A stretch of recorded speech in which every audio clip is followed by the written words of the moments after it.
Hello students, class ninth maths NCERT chapter first number systems exercise 1.2 introduction. बेटा हमने exercise 1.1 का introduction किया था और उसके साथ उसका सॉल्यूशन भी किया था। क्लियर है।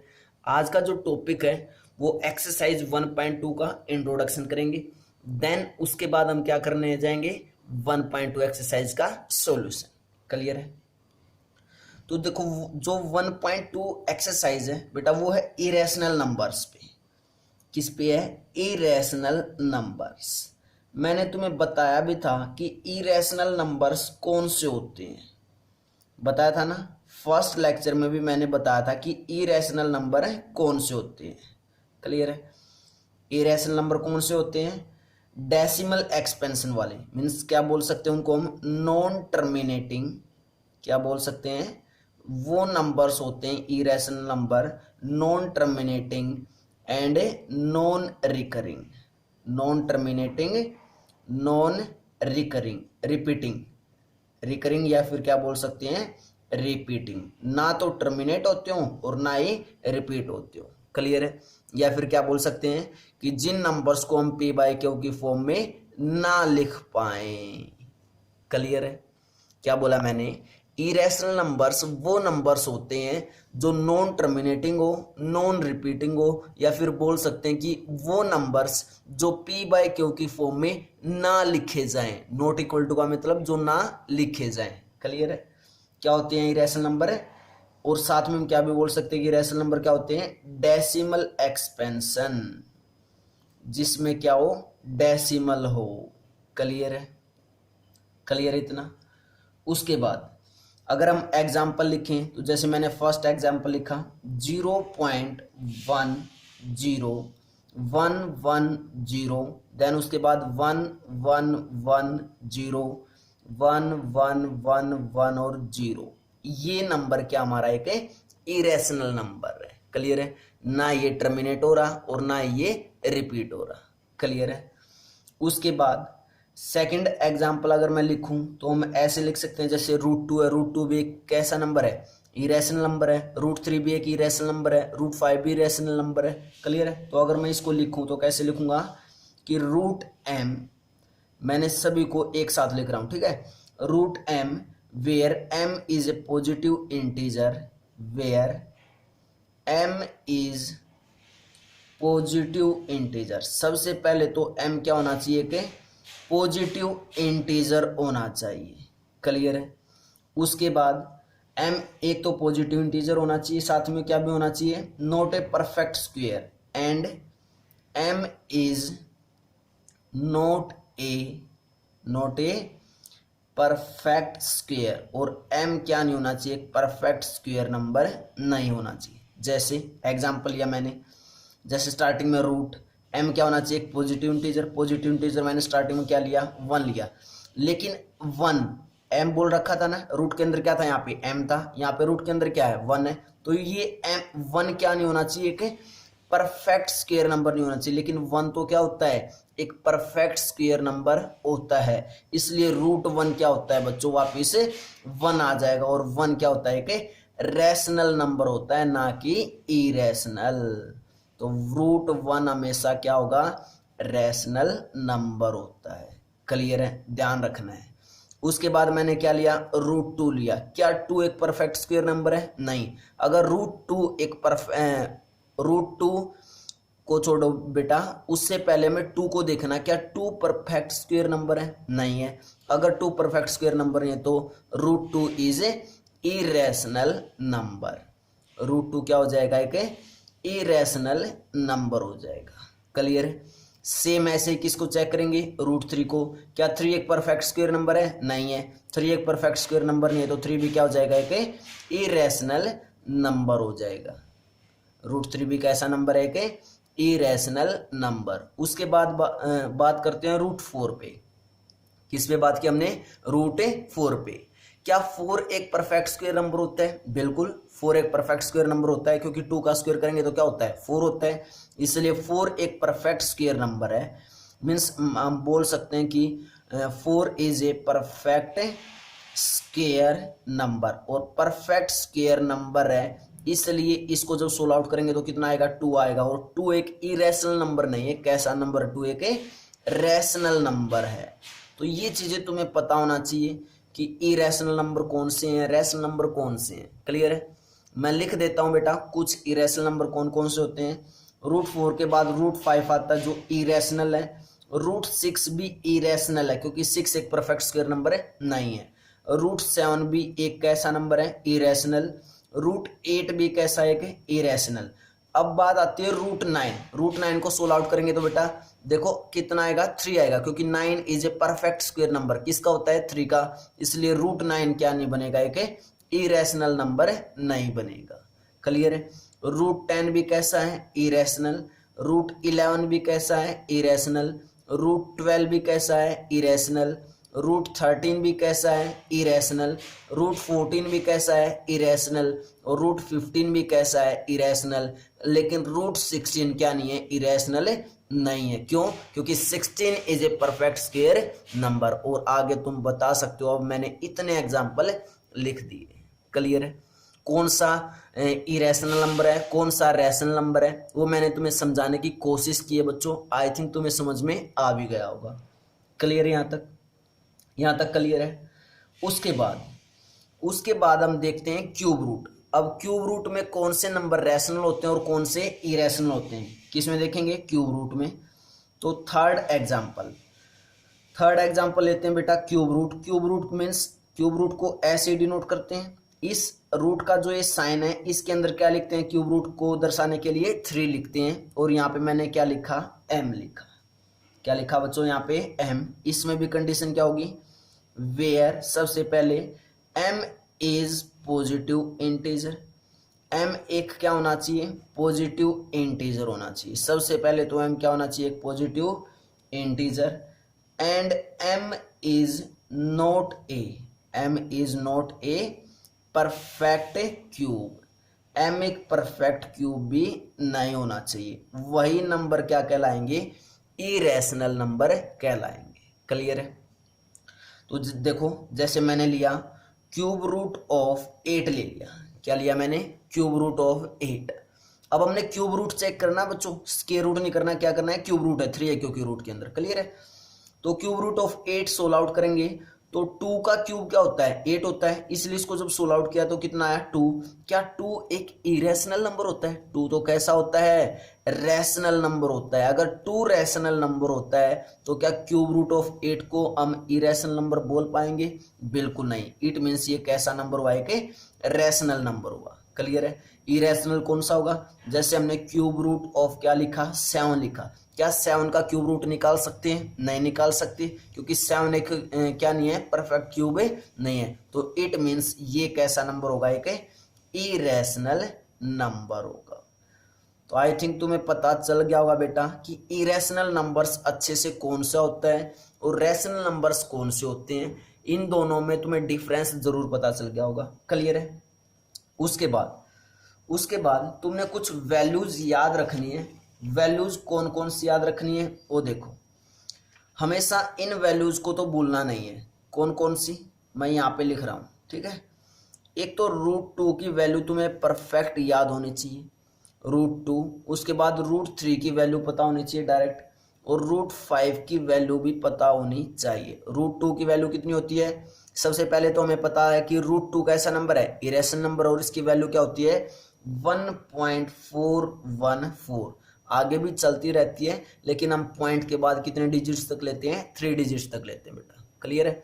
सेम ऐसे ही √3 भी एक इरेशनल नंबर है। इसकी वैल्यू कितनी होती है, 1.732 ले लेते हैं, ठीक है। और √5 की वैल्यू होती है 2.236 होती है। क्लियर है। तीनों ही नंबर कैसे हैं, ये इरेशनल नंबर है। वैसे तो तीनों ही नंबर कैसे हैं बच्चों, ये इरेशनल नंबर हैं।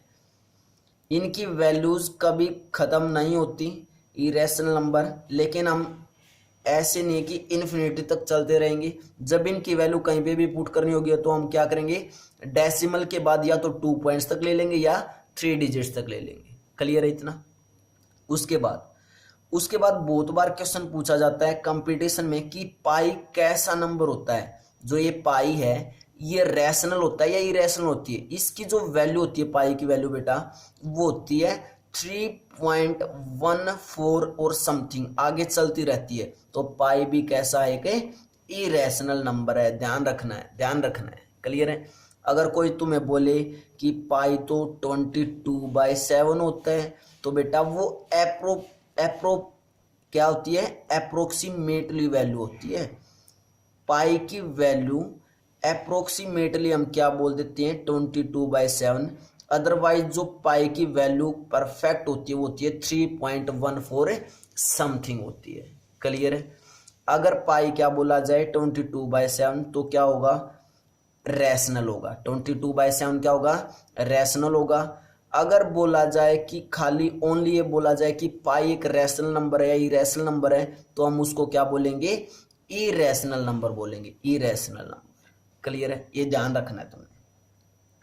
उसके बाद हमारा जो नेक्स्ट टॉपिक है वो है locating irrational number. Irrational number को हम कहाँ लोकेट करना चाहते हैं, नंबर लाइन पे। तो locating irrational numbers on number line. Number line पे इरेशनल नंबर्स को कैसे लोकेट करेंगे, ये हमारा टॉपिक है, नेक्स्ट टॉपिक। क्लियर है। बहुत ही अच्छा टॉपिक है और इजी टॉपिक है, बिल्कुल इजी टॉपिक, कोई टेंशन नहीं लेनी, कुछ नहीं, बिल्कुल इजी है। देखो सबसे पहले इरेशनल नंबर को हम किस पे रिप्रेजेंट करना चाहते हैं, नंबर लाइन पे। तो देखो इरेशनल नंबर स्टार्टिंग में हमने क्या मिला था, √1 तो कैसा एक रैशनल नंबर है, लेकिन √2 कैसा मिला था, एक इरेशनल। तो सबसे पहले हम किसको लोकेट करना चाहते हैं नंबर लाइन पे, √2 को लोकेट करेंगे। किस पे, नंबर लाइन पे। हमने नंबर लाइन पे बेटा रैशनल नंबर्स लोकेट किए हैं या फिर नेचुरल नंबर लोकेट किए हैं नंबर लाइन पे। अब की बार हम किसको लोकेट करना चाहते हैं, इरेशनल नंबर्स को लोकेट करना चाहते हैं, किस पे, नंबर लाइन पे। क्लियर है। कैसे लोकेट करेंगे, हम लोकेट तो करेंगे बेटा कंपास के साथ और स्केल के साथ, लेकिन मैं रफली तुम्हें एक बार वैसे बता रहा हूं। टॉपिक जब तुम्हें समझ में आ जाएगा तो तुम खुद भी उसको लोकेट कर सकते हो इरेशनल नंबर को। कैसे, देखो सबसे पहले तुम्हें एक नंबर लाइन लेनी है। ये क्या ले ली मैंने, एक नंबर लाइन। ठीक है। इस नंबर लाइन पे यहाँ पे कहीं पे भी मान लेते हैं हम क्या है, यहाँ पे 0। इसके राइट साइड क्या चलते हैं, पॉजिटिव नंबर, और लेफ्ट साइड क्या चलते हैं बच्चों, नेगेटिव नंबर। क्लियर है। नेगेटिव का यहाँ पे कोई यूज नहीं है। उसके बाद मैंने यहाँ से 0, देन उसके बाद क्या आएगा 1, और उसके बाद क्या आता है बच्चों 2 आता है। ऐसे ही नंबर होते हैं positive number. Clear. Number line पे ऐसे ही नंबर लेते हैं हम। क्या लिया हमने, सबसे पहले एक नंबर लाइन ली। ध्यान देना बेटा मैं क्या क्या बता रहा हूं, बिल्कुल इजी है, कुछ भी मुश्किल नहीं है। ठीक है। सबसे पहले हमने एक नंबर लाइन ली, उस नंबर लाइन पे 0, देन 1, देन 2। क्लियर है इतना।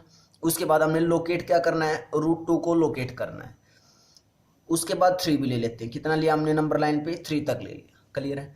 अब देखो मैंने बोला इस 0 से इस 1 तक जो डिस्टेंस है वो कितना है, 1 यूनिट है। कितना डिस्टेंस है, 1 यूनिट है। क्लियर। 1 यूनिट का मतलब मैं ना सेंटीमीटर बोलूंगा यहाँ पे ना मीटर लगाऊंगा, कोई भी यूनिट मीन्स उसके पीछे कोई सेंटीमीटर या मीटर ना लगाने की बजाय हम क्या बोल देते हैं, 1 यूनिट बोल देते हैं। ठीक है। तो ये 0 से 1 तक डिस्टेंस कितना है, 1 यूनिट। इस 1 पे तुमने परपेंडिकुलर ड्रॉ करना है। सबसे पहले तो क्या ड्रॉ करोगे, परपेंडिकुलर। किससे, कंपास से।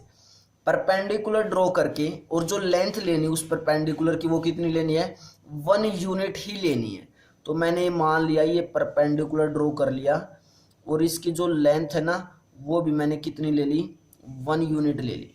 ये क्लियर इतना, बोलो बच्चों यहां तक क्लियर है।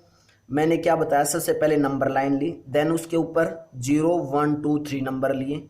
उसके बाद मैंने बोला कि बेटा 0 से 1 तक जो डिस्टेंस है वो कितना है, 1 यूनिट। और 1 पे मैंने परपेंडिकुलर ड्रॉ किया, मीन्स 90 डिग्री का एंगल ड्रॉ किया, और उसकी लेंथ भी कितनी ली है मैंने, 1 यूनिट ही ली है। क्लियर है। उसके बाद 1 यूनिट लेंथ लेके स्केल से मेजर करके 1 यूनिट लेंथ लेके देन उसके बाद इस 0 को मीन्स ये पॉइंट का नाम रख देते हैं हम, कुछ भी O पॉइंट रख दिया इसका। ठीक है। जहां पे 0 इसका नाम क्या रख दिया हमने, O पॉइंट। इस ओ पॉइंट को और इस टॉप को दोनों को मीट कर दो। हमने मिला दिया, ये क्लियर है, क्लियर इतना, हमने इन दोनों को क्या कर दिया, मिला दिया। अब कैसे मिलाया, अब ये भी 1 यूनिट और ये भी 1 यूनिट, और यहाँ पे मैंने कितने डिग्री का एंगल बनवाया था, 90 डिग्री का एंगल बनवाया था, क्लियर है। तो जो पाइथागोरस थ्योरम है बच्चों, जो हमारी पाइथागोरस थ्योरम है वो क्या कहती है, वो देखो।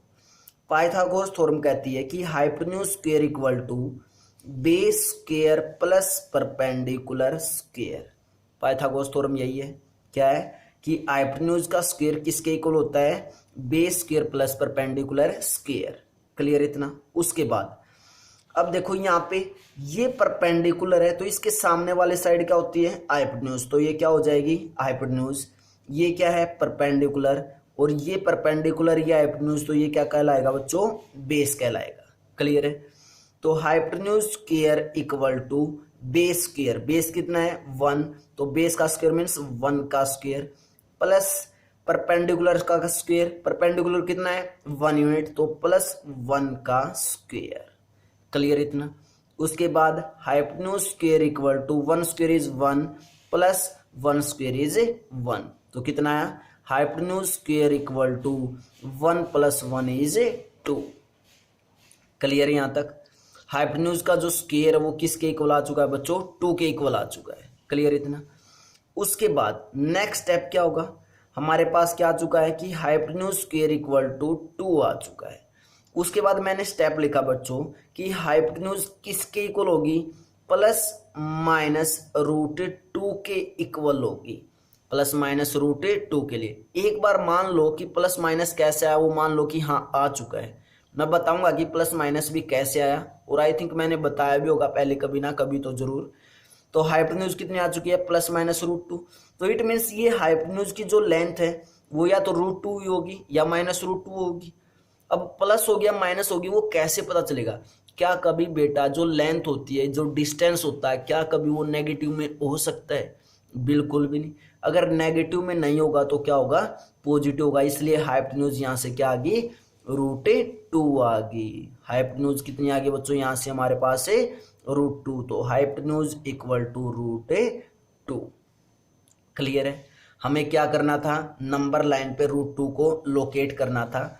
हमारे पास ये ओ से ये मान लेते हैं पॉइंट ए है, ये पॉइंट मान लेते हैं जहाँ पे 1 बी है, क्लियर है। ये पॉइंट क्या मान लिया हमने, बी। ओ से ए तक का जो डिस्टेंस है वो कितना आ चुका है, रूट 2 आ चुका है। अगर ये रूट 2 डिस्टेंस आ चुका तो तुमने क्या करना है, कंपास यहाँ पे रखना है और पेंसिल यहाँ पे रखनी है। कंपास यहाँ पे और कंपास को ओपन करके पेंसिल यहाँ पे, और क्या करते हुए करना है, यहाँ से यहाँ पे कंपास रख के यहाँ पे पेंसिल रख के और नीचे क्या लगाते हुए आना है, आर्क लगाते हुए आना है ऐसे। जहाँ पे ऐसे आर्क लगाते हुए आओगे, जहाँ पे इस नंबर लाइन पे इसको टच करोगे ना आर्क लगाते हुए, वो पॉइंट क्या होगा हमारा, रूट 2 होगा। क्यों होगा, क्यों होगा, देखो अगर मेरे पास ये डिस्टेंस है कितना, रूट 2, मेजर करो ये डिस्टेंस कितना है, रूट 2, ये पॉइंट है ओ, ये पॉइंट है ए, क्लियर है। मैं यहाँ पे कंपास रखता हूँ, यहाँ पे पेंसिल रखता हूँ, और मैं ऐसे इसको अगर रोटेट करूंगा तो क्या ये एक सर्कल की फॉर्म नहीं बनाएगा, किसकी फॉर्म बनाएगा बच्चों, एक ये सर्कल की फॉर्म बनाते हुए नहीं जाएगा।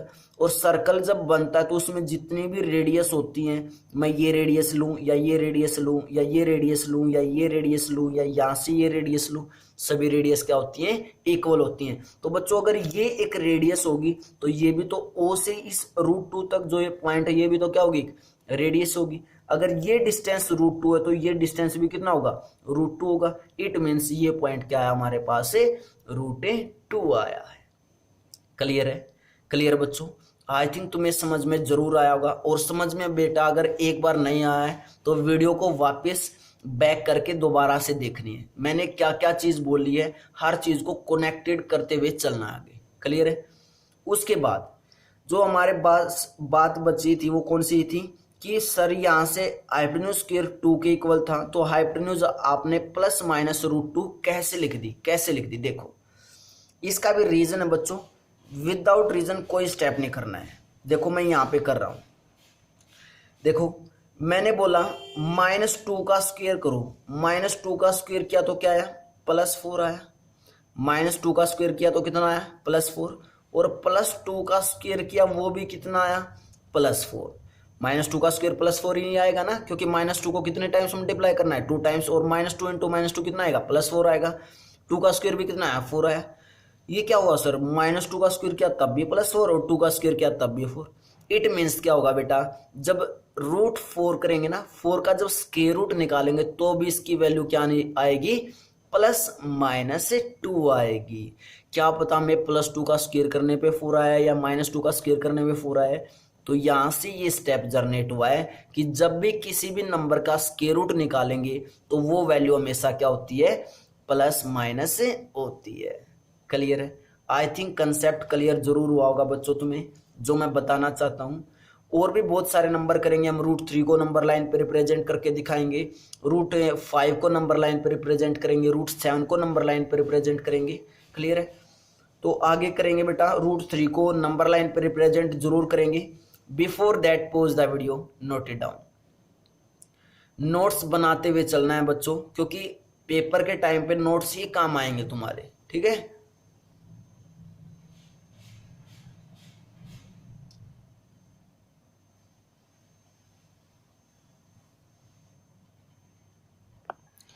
नेक्स्ट क्या करना है बच्चों में, √3 को नंबर लाइन पर रिप्रेजेंट करके दिखाना है। तो कैसे करेंगे, क्या लिखेंगे, लोकेट √3 ऑन नंबर लाइन। हमें √3 को किस पे लोकेट करके दिखाना है, नंबर लाइन पे रिप्रेजेंट करके दिखाना है। क्लियर है? तो सेम काम दोबारा से क्या करना है, सबसे पहले एक नंबर लाइन ले लिए बच्चों। ठीक है? क्या लेनी है, एक नंबर लाइन। नंबर लाइन पे कहीं ना कहीं 0 होगी, 0 के राइट हैंड साइड क्या होंगे, पॉजिटिव नंबर, और लेफ्ट हैंड साइड क्या होते हैं, नेगेटिव नंबर। तो मैं यहाँ पे ले लेता हूँ 1, यहाँ पे ले लेता हूँ 2, और यहाँ पे हमने क्या ले लिया बच्चों, 3 ले लिया। क्लियर है? उसके बाद जो पीछे काम करके आए थे हम, √2 को रिप्रेजेंट करके दिखा दिया था हमने कि √2 कहाँ है। √2 कुछ हमारा यहाँ पे आया था बच्चों, 1 के बाद आया था ना, 1.414 वैल्यू होती है उसकी। तो यहाँ पे कुछ आया था, ये पॉइंट क्या था हमारा, √2 आया था। क्लियर है? इस पॉइंट का नाम था O। सारा काम जो √2 में किया था वही करना है पहले √3 को रिप्रेजेंट करने के लिए। ये पॉइंट था O। उसके बाद ये डिस्टेंस कितना हो गया था हमारे पास, √2। इस O से और ये पॉइंट जो √2 है, इस पॉइंट का नाम मैं रख देता हूं अब की बार यहाँ पे P रख देता हूं। क्या नाम रखा हमने यहाँ पे, इसका P नाम रख दिया। क्लियर है? तो ये डिस्टेंस कितना है बच्चों, अब की बार √2 है। मैंने बताया था क्योंकि क्या ये रेडियस है, तो ये डिस्टेंस कितना हो गया हमारे पास है, √2 हो गया। और ये डिस्टेंस क्या है, O से P तक है। क्लियर है? हमें रिप्रेजेंट क्या करना है, अब की बार √3 को रिप्रेजेंट करना है। क्लियर है? अब देखो, अब की बार हमें ये नीचे वाली लेंथ मिल चुकी है, कितनी है, √2। तो इस √2 पे एक 90 डिग्री का एंगल ड्रॉ करना है पहले। √2 पे मीन्स कहाँ पे, P पॉइंट पे। इस P पॉइंट पे क्या करेंगे, 90 डिग्री का एंगल ड्रॉ करेंगे। देन उसके बाद इस 90 डिग्री का जो ये एंगल होगा, इसकी जो लेंथ लेंगे वो कितनी लेंगे बच्चों, 1 यूनिट लेंगे। जो लेंथ ली मैंने वो बिना मापे कितनी ले ली, ऐसे 1 यूनिट ले ली। ये लेंथ कितनी ली हमने, 1 यूनिट ले ली। और क्या ड्रॉ किया था मैंने अभी भी, परपेंडिकुलर। अगर परपेंडिकुलर तो इट मीन्स 90 डिग्री का एंगल बनाएगा। क्लियर है? इस O पॉइंट को और इस पॉइंट को हम क्या कर देंगे, ज्वाइन कर देंगे। क्लियर है? क्या किया हमने, दोनों पॉइंट्स को, O को और जो 90 डिग्री का एंगल बनाया था और 1 यूनिट लेंथ लेने के बाद उसका जो टॉप था उसको क्या कर दिया हमने, क्या कर दिया, ज्वाइन कर दिया। और इस पॉइंट का नाम हमने क्या रख दिया, Q रख लिया। क्लियर है? क्लियर इतना? अब यहाँ पे 90 डिग्री का एंगल है, तो बेटा इस 90 डिग्री के एंगल के सामने वाले साइड कौन सी होगी, हाइपोटेन्यूज होगी। नीचे वाली क्या कहलाएगी, बेस कहलाएगी। और यहाँ पे अगर 90 डिग्री का एंगल है तो ये क्या कहलाएगी, परपेंडिकुलर हो जाएगी। क्या हो जाएगी, परपेंडिकुलर। क्लियर है? हमने क्या रिप्रेजेंट करना था वो मत भूलना, नंबर लाइन पे क्या करना है बच्चों, √3 करना है। सेम काम क्या यूज करेंगे, पाइथागोरस थ्योरम। क्या होती है Pythagoras theorem, hypotenuse square equal to base square plus perpendicular square. Hypotenuse square equal to base square, base कितना है √2, तो इट मीन्स √2 का square plus perpendicular square, perpendicular is 1 unit तो 1 का स्क्वायर। क्लियर है इतना, बोलो जल्दी क्लियर है। यहाँ पे स्क्वायर से स्क्वायर रूट क्या हो जाता है, कैंसिल आउट। कैसे होगा वो देखते हैं, बता देता हूँ बेटा कैसे कैंसिल आउट होगा। हमारे पास √2 है और इस √2 का क्या करना हमने, स्क्वायर करना है। क्या इस √2 को मैं ऐसे लिख सकता हूँ कि 2 की पावर 1/2, 2 की पावर 1/2 इट मीन्स क्या होता है √2 ही होता है, और कंप्लीट की पावर कितनी है 2 है, तो इस कंप्लीट की पावर 2 है। क्लियर। और एक मैंने फार्मूला करवाया था बच्चों कि 2 की पावर m और उसकी पावर n हो तो क्या हो जाता है 2 की पावर m इंटू n हो जाता है। तो यहाँ पे m क्या है 1/2, n क्या है 2, तो क्या हो जाएगा 2 की पावर 1/2 इंटू 2, 2 से 2 कैंसिल आउट, कितनी बची 2 की पावर 1 बची, तो कितना आया 2 आया। क्लियर है। तो इसलिए हम डायरेक्ट यहाँ पे क्या भी बोल सकते हैं कि स्क्वायर से square root cancel out. Clear है। तो कितना आया, hypotenuse square equal to 2 plus 1 का square is 1, means hypotenuse square किसके इक्वल आ गया, 3 के इक्वल आ गया। हाइपोटेन्यूज स्क्वायर किसके इक्वल आ चुका है बच्चों, 3 के इक्वल। तो यहाँ से हाइपोटेन्यूज की जो लेंथ हो वो कितनी होगी, प्लस माइनस के √3 होगी, और लेंथ कैसी होती है, पॉजिटिव होती है, इसलिए यहाँ से क्या आ गया हमारे पास हाइपोटेन्यूज इक्वल टू प्लस √3। तो ये हाइपोटेन्यूज की जो लेंथ आई वो कितनी आ गई हमारे पास √3 आ गई। बस हमें यही तो चाहिए थी कि हाइपोटेन्यूज कितनी आ जाए √3। अब क्या काम करना है, सेम यहाँ पे कंपास रखेंगे, कंपास को ओपन करके यहाँ पे पेंसिल रखेंगे और नीचे क्या आएंगे, आर्क लगाते हुए आएंगे। जहाँ पे भी ये आर्क इस नंबर लाइन को टच करेगी वो पॉइंट क्या कहलाएगा हमारा, √3 कहलाएगा। क्या कहलाएगा वो पॉइंट √3 कहलाएगा। क्लियर है, क्लियर है बच्चों। तो कैसे हमने √3 को रिप्रेजेंट किया नंबर लाइन पे, कैसे √2 को नंबर लाइन पे रिप्रेजेंट किया, ये समझने की बात थी यहाँ पे। क्लियर है। एक चीज और बच्चों देखो, जब हमने √3 को नंबर लाइन पर रिप्रेजेंट किया तो मैंने पहले उससे पहले क्या किया, √2 को नंबर लाइन पर रिप्रेजेंट किया। क्लियर है। तो ये ध्यान रखना, मीन्स जो भी नंबर लाइन पर रिप्रेजेंट कर रहे हैं उससे पहले वाला पहले हमें क्या करना पड़ेगा, रिप्रेजेंट दिखाना पड़ेगा नंबर लाइन पे। क्लियर है। तो मैं यहाँ से क्या लिख सकता हूँ कि जब भी कोई नंबर हम लोकेट करेंगे, मीन्स लिख सकता हूँ कि टू लोकेट √n, n कोई भी नंबर हो सकता है बच्चों, ठीक है। अगर to locate √n on number line, अगर मैंने नंबर लाइन पे √n को रिप्रेजेंट करना है तो उससे पहले मुझे क्या रिप्रेजेंट करना पड़ेगा, क्या रिप्रेजेंट करना पड़ेगा, लोकेट √n से पहले वाला नंबर, n से पहले वाला नंबर क्या होगा, n-1 होगा। क्योंकि जब हमने √3 को रिप्रेजेंट किया नंबर लाइन पे तो उससे पहले कौन सा किया था, √2 किया था। अगर मुझे √n रिप्रेजेंट करना है तो √n से पहले वाला नंबर कौन सा होगा, √n-1 होगा। क्लियर है।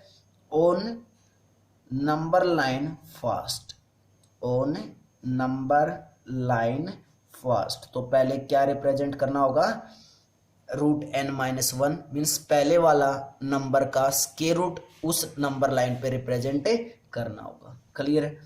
अब बेटा √3 हमने नंबर लाइन पे रिप्रेजेंट करके दिखा दिया है, तुमने खुद से कौन कौन से नंबर लाइन रिप्रेजेंट करने हैं, √5 रिप्रेजेंट करना है, देन उसके बाद √6 करना है, उसके बाद √7 करना है और √8 करना है। ये 4 नंबर्स √5, √6, √7, √8 ये सभी नंबर्स किस पे रिप्रेजेंट करके देखने हैं तुमने खुद नंबर लाइन पे। क्लियर है। अब देखो अगर हमें √5 रिप्रेजेंट करना है तो क्या करोगे, सबसे पहले √4 को रिप्रेजेंट करके दिखाओगे, और √4 क्या होता है 2 के इक्वल होता है, तो 2 तो हम पहले ही वैसे ही दिखा देते हैं सिंपली कि 2 नंबर लाइन पे है। क्लियर है।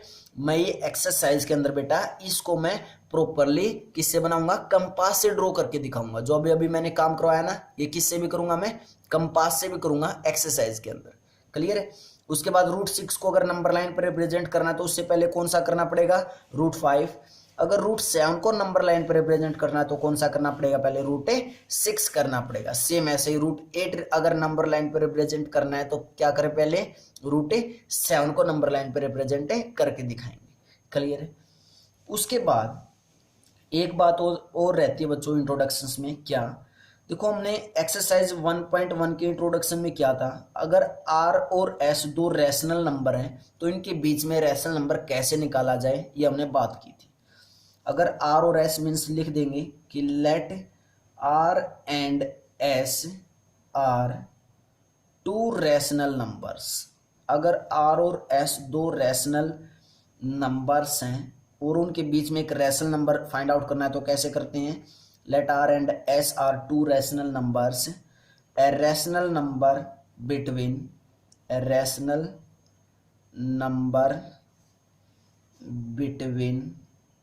r and s, r और s के बीच में अगर हमें एक रैशनल नंबर ढूंढना तो कैसे निकालते हैं, हमें r plus S divided by 2, उन दोनों को ऐड करके किससे डिवाइड कर देते हैं, 2 से, तो इन दोनों नंबर्स के बीच में एक रैशनल नंबर हमें मिल जाएगा। क्लियर है, क्लियर इतना। उसके बाद अगर हमें दो रैशनल नंबर के बीच में इरेशनल नंबर निकालना हो, मैंने क्या बोला वो ध्यान से सुनो बेटा। अब की बार मैंने स्टार्टिंग में लिखा कि दो रैशनल नंबर के बीच में एक रैशनल नंबर कैसे निकालते हैं, दो रैशनल नंबर के बीच में। लेकिन अब नेक्स्ट स्टेप में क्या बोल रहा हूं मैं, अगर दो रैशनल नंबर के बीच में एक इरेशनल नंबर निकालना हो तो क्या लिखेंगे, इरेशनल नंबर बिटवीन, दो रैशनल नंबर के बीच में एक इरेशनल नंबर, तो irrational number between two rational numbers r and S.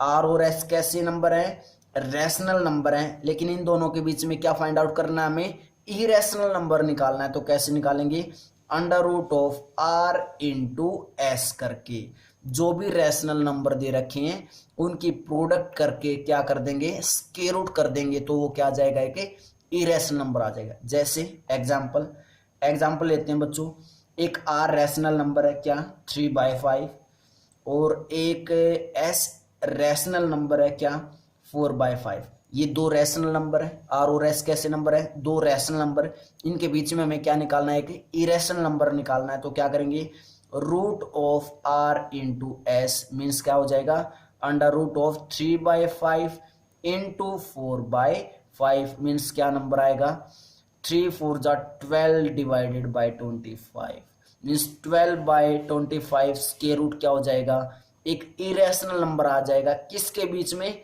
दो रैशनल नंबर्स के बीच में, और वो दो रैशनल नंबर कौन से हैं बच्चों, 3/5 और 4/5। क्लियर है, क्या हो जाएगा, 3/5 के बीच में और 4/5 के बीच में क्या आ जाएगा, एक इरेशनल नंबर क्या आ जाएगा, यहाँ पे इस बॉक्स में अंडर रूट 12/25। ये एक इरेशनल नंबर है, क्या है, root 12/25 is irrational number, but ये क्या है कि रैशनल नंबर, और ये भी क्या है कि रैशनल नंबर है। तो कैसे एक इरेशनल नंबर निकालेंगे दो रैशनल नंबर्स के बीच में, वो क्लियर है।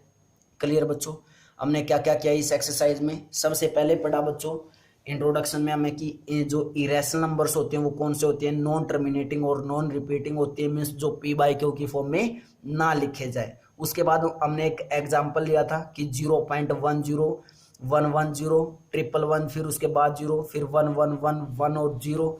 देन उसके बाद हमने सेकंड एग्जांपल लिया था कि रूट m, और m क्या होना चाहिए, पॉजिटिव इंटीजर होना चाहिए, और m एक परफेक्ट स्क्वायर नंबर नहीं होना चाहिए। क्लियर। उसके बाद हमने बताया कि रूट 2 एक इरेशनल नंबर है, रूट 3 एक इरेशनल नंबर है, रूट 4 एक रैशनल नंबर है। हमने पहचान बताई कि कैसे पहचान करनी है इरेशनल और रैशनल में। देन उसके बाद क्यूब रूट के बारे में बताया हमें कि क्यूब रूट जो होता है उसमें रैशनल कौन से होते हैं, इरेशनल कौन से होते हैं। उसके बाद हमने रूट 2 की वैल्यू बताई कि रूट 2 की वैल्यू होती है 1.414, रूट 3 की वैल्यू 1.732 और रूट 5 की वैल्यू 2.236 होती है। क्लियर है। उसके बाद हमने क्या बताया बच्चों कि पाई एक कैसा नंबर होता है, इरेशनल नंबर होता है। पाई की वैल्यू जो एग्जैक्ट होती है 3.14 समथिंग, और कभी कभी हम पाई की वैल्यू 22/7 भी ले लेते हैं, लेकिन 22/7 अप्रोक्सीमेटली वैल्यू होती है, एग्जैक्ट वैल्यू नहीं होती है। इसलिए अगर तुम्हें दिया जाए कि 22/7 पूछ लिया जाए कि 22/7 क्या होता है, तो क्या बोलोगे, रैशनल। और डायरेक्ट पाई पूछ लिया जाए या 3.14 समथिंग पूछ लिया जाए, तो वो क्या होता है, इरेशनल होता है। क्लियर है। उसके बाद हमने नंबर लाइन पे क्या समझा कि नंबर लाइन पे इरेशनल नंबर को कैसे लोकेट करते हैं, और मैंने तुम्हें दिखाया भी कि √2 को कैसे लोकेट करना है, √3 को कैसे लोकेट करना है। सेम ऐसे √5 को, √6 को, √7 को, √8 को हम लोकेट कर सकते हैं। क्लियर बच्चों, क्लियर बेटा। तो बेटा कमेंट बॉक्स में जरूर कमेंट करके बतानी है तुम्हें ये सारी चीजें जितनी भी मैंने बताई है वो क्लियर हुई है या नहीं हुई। क्लियर है। देन उसके बाद एक्सरसाइज पे चलते हैं। Then before that pause the video, note it down.